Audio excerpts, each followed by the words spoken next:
Worksheet number 53. Competency reads visuals and comprehends, identifies main idea from the visuals. Read these posters carefully and write the answers to following questions. 4 poster दे रखे हैं आपके सामने. First है smoking doesn't make you cool sorry, यानी धूम्रपान स्वास्थ्य के लिए हानिकारक है. Stop smoking, world no tobacco day.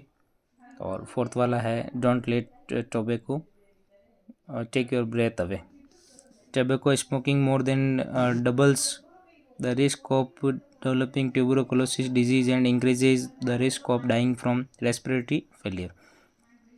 धूम्रपान जो है इससे रिस्क डबल हो जाती है ट्यूबरकुलोसिस की, एक बीमारी है जो कि, और रेस्पिरेटरी फेलियर के सिस्टम इसमें बहुत हाई हो जाता है, इसलिए धूम्रपान से अपन को बचना चाहिए.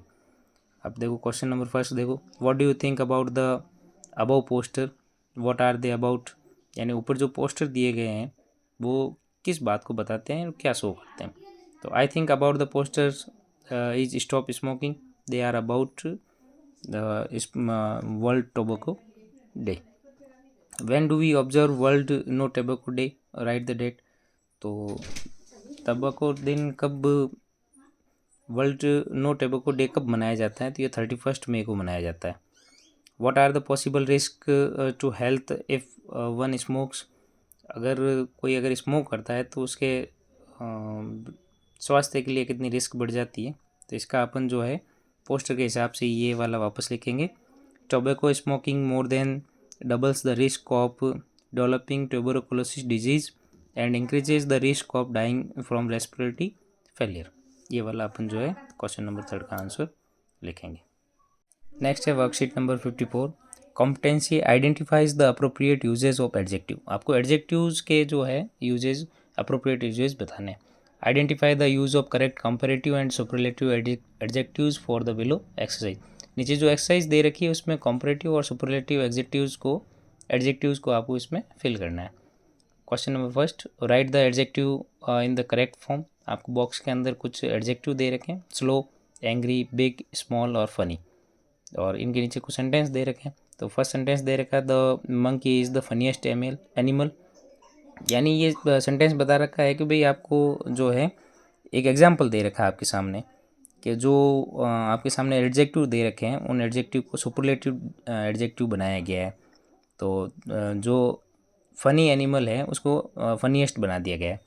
तो सेकंड जो ऑप्शन है आपका उसमें देखेंगे द एलिफेंट इज़, इसमें आपके आएगा द बिगेस्ट एनिमल, यानी जो हाथी है वो सबसे बड़ा जानवर है. सेकंड है the crocodile is the angriest animal. और फोर्थ है the mouse is the smallest animal.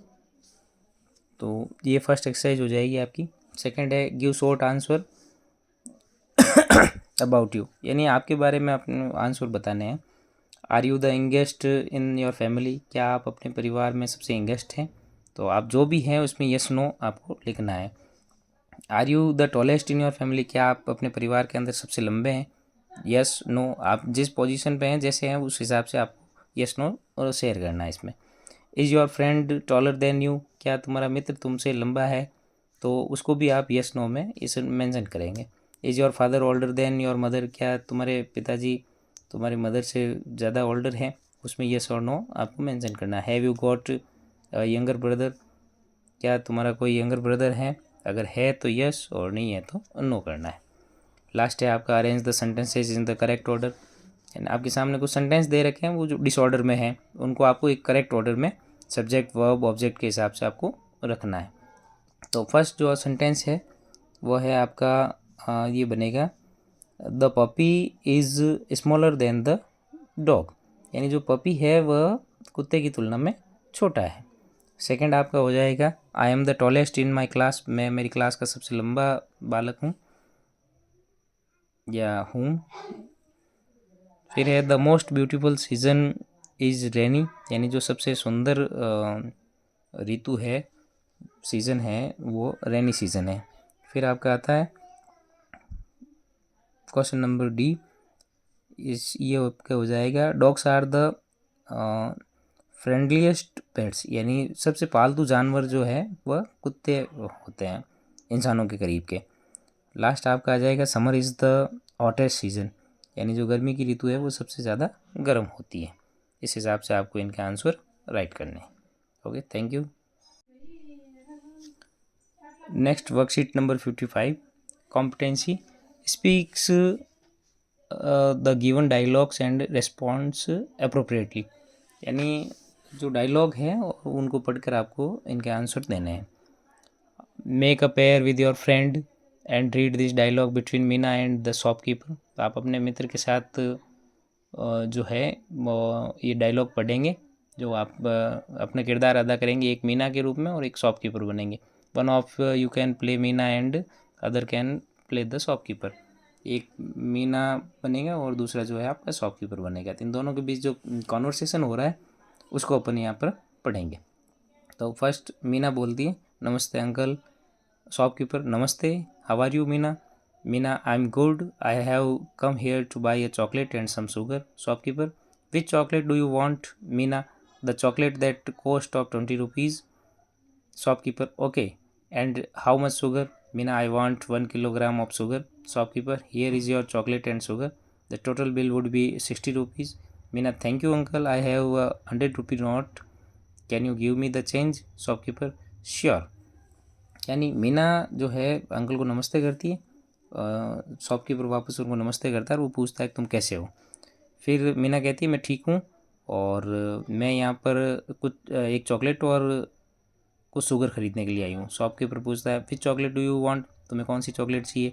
Meena कहती है the chocolate that cost of 20 rupees, मुझे 20 रुपये वाली जो चॉकलेट रहती है वो चाहिए। Shopkeeper, okay. And how much sugar?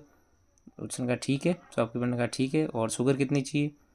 Meena, I want 1 kilogram of sugar. उसने बताया कि मुझे 1 किलोग्राम शुगर चाहिए।